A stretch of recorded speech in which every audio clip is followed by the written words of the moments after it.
La Revolución Mexicana es sin duda uno de los momentos más importantes dentro de la historia de México. En ella destacaron grandes personajes por su deseo de justicia y otros no tanto. Sin embargo, es para Happy Aventurero un gran honor y un privilegio traer para ustedes esta sencilla cápsula, en la que hablaremos acerca de datos curiosos de la Revolución que quizá no conocían. Comencemos.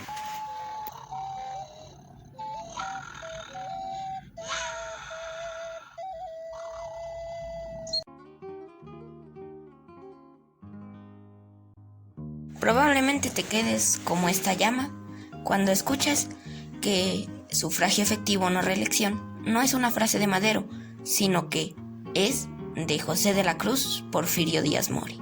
Sí, de don Porfirio Díaz, quien años antes la tomaría como estandarte en su plan de la Noria para evitar la reelección del presidente Juárez. Aunque todos conocemos que después Porfirio Díaz sería el que se reelegiría.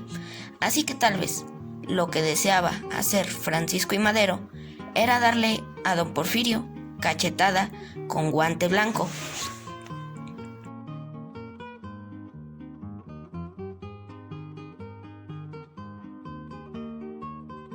Mucho se habla de las soldaderas o las Adelitas. Sin embargo, poco se habla de los niños que participaron en la Revolución Mexicana. Sus principales actividades eran divididas por edad. Por ejemplo, a partir de los 5 años, los niños hacían labores junto con las mujeres, básicamente ayudar a cuidar el ganado, cargar agua o llevar el alimento a los revolucionarios. Entre los 7 y 9 años continuaban con algunas de estas tareas, pero ahora al lado de soldados rebeldes, por lo que comenzaban a hacerse soldados y operaban de la misma manera que ellos. Y a partir de los 10 años de edad ya les eran asignadas labores de guerra y tenían entrenamiento militar, aunque su principal tarea era la de espionaje, y en muchos de los casos ya se les enviaba directamente a la guerra, por lo que podían cargar armas.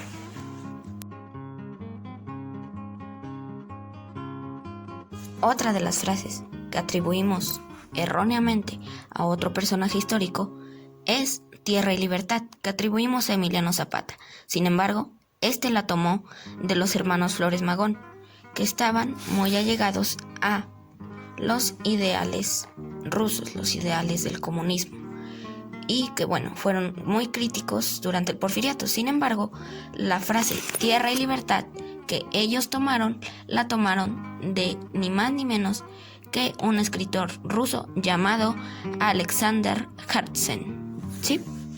La próxima vez que digas Tierra y Libertad para referirte a Zapata, acuérdate de Alexander Herzen.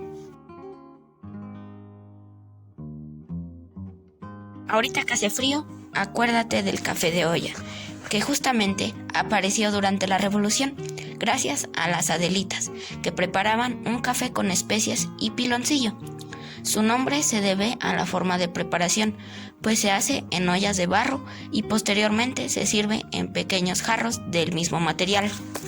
Actualmente la receta ha ido cambiando y en algunos lugares, además de prepararlo con piloncillo y canela, le añaden ingredientes como anís, clavo, chocolate y piel de naranja o de limón.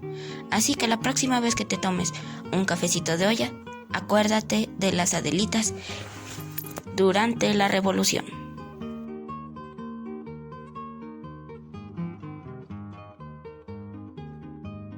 Casi siempre nos imaginamos que los héroes de la Revolución eran muy amigos, pero no, esto no es verdad. En realidad, el objetivo principal de la Revolución al inicio era destituir a Porfirio Díaz del poder. Sin embargo, este se alargó, pues unos estaban en contra de los otros y hubo un desbarajuste que llevó de 1911, que renunció don Porfirio Díaz al poder, hasta 1917, en que se proclamó la Carta Magna de 1917. Sin embargo, después siguió el desbarajuste con los que quedaron.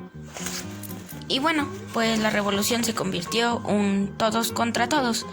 Así que luego, para pacificar al país, se hizo la Convención de Aguascalientes y todo iba bien, pues habían elegido como presidente y jefe de la Revolución Suprema fue Eulalio Gutiérrez. Sin embargo, todo empeoró después cuando Carranza desconoció la Convención de Aguascalientes y pues volvió la guerra y al final Venustiano Carranza pues proclamó la Carta Magna, se acabó la guerra, pero pues bueno, ya sabemos lo que pasó y pues después comenzó el periodo posrevolucionario.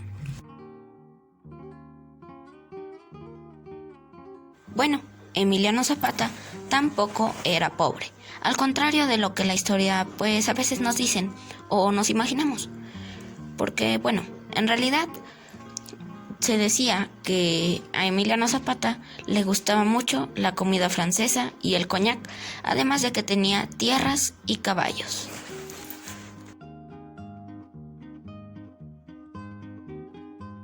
La Revolución Mexicana comenzó el 20 de noviembre a petición del hermano difunto de Francisco I. Madero. Sí, del hermano difunto. Bueno, ya hasta Francisco I. Madero está difunto, pero bueno, el hermano que ya había muerto de Francisco I. Madero, según se comunicó con él, puesto que Francisco I. Madero era un apasionado del espiritismo, tanto así que escribió un libro de espiritismo y la revolución comenzó el 20 de noviembre por el espiritismo, tanto así que lo llamaban el loco que se comunica con los muertos. Bueno, también le decían pingüica por el tamaño de baja estatura, pero bueno, de hecho también su nombre viene de San Francisco de Asís y San Ignacio de Loyola, también mis santos preferidos. Pero bueno, continuemos.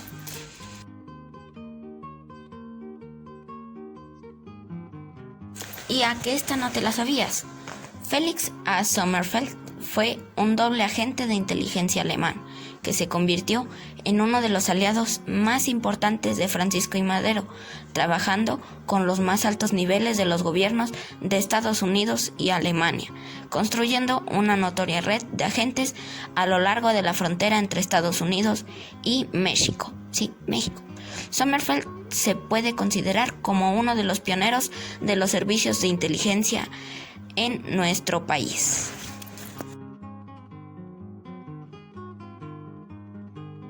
Ahora hablaremos de Peppino Garibaldi, que fue nieto del gran Giuseppe Garibaldi.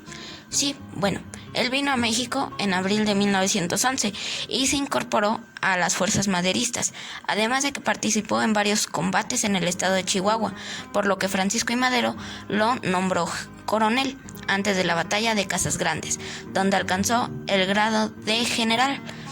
Y bueno, Giuseppe Garibaldi es el que le da nombre a la glorieta de Garibaldi, donde están los mariachis. Es más, Peppino Garibaldi y Raúl, el hermano de Francisco I. Madero, se subieron al coche de Francisco I. Madero el 7 de junio de 1911 para celebrar la victoria, en el cual iba en el desfile. Y bueno, se dice que no era de las simpatías de Pascual Orozco ni de Pancho Villa, como sea. Al triunfo de la revolución maderista, Garibaldi decidió marcharse de México y se dirigió a Grecia en 1912 para luchar contra Turquía, y se quedó allí hasta 1913. Bueno, ese Garibaldi sí que tenía espíritu guerrero. Bueno, pues espero hayan sido de su agrado estos 9 datos curiosos que Happy Aventurero trajo para ustedes hoy, día de la Revolución Mexicana. Muchas gracias por ver esta sencilla cápsula que hacemos con mucho amor para ustedes.